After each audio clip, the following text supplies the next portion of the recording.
with TJ because of it, the botched robbery that resulted in TJ being shot 7 times back in June becomes a little more interesting. Here's everything you need to know about the intense rivalry between Lil TJ and A Boogie. There's been an evident rift between Lil TJ and A Boogie ever since TJ's career took off in 2018. But things began to really heat up just days before TJ's King of New York mixtape dropped back in 2020.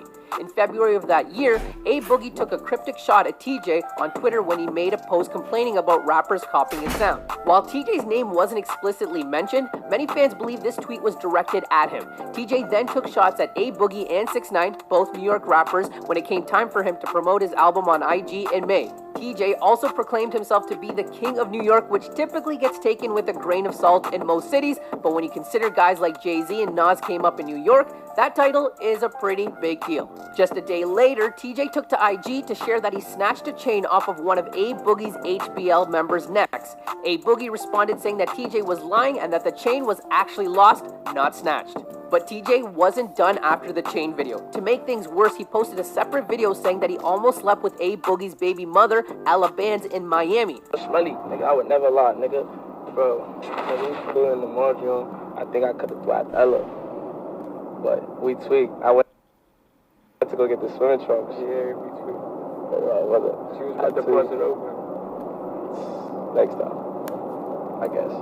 As you can see, things escalated quickly. As a result of this, Trap Manny, an artist signed to A Boogie's label, told TJ that HBL was done playing around and warned him to keep A Boogie's name and the rest of HBL out of his mouth. A Boogie's High Bridge family is a tight-knit group. Rapper Don Q, also part of HBL, chimed in on the alleged lies displayed by TJ, calling him a clout chaser, and even posted receipts of what he claimed happened the last time they ran into TJ. Interestingly enough, TJ actually ended up apologizing for his antics just days later, saying that he doesn't encourage beef and was done instigating.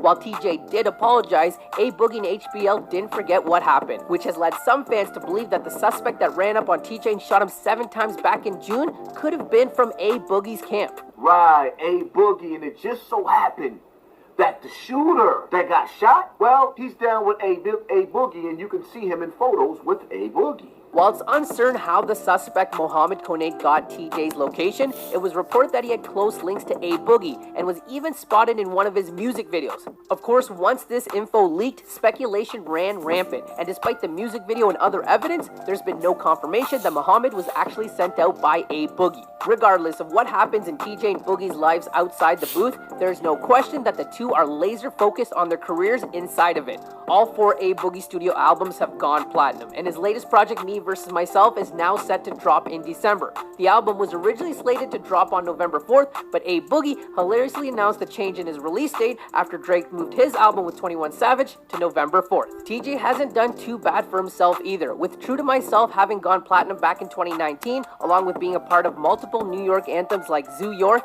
Mood Swings, and War alongside Pop Smoke.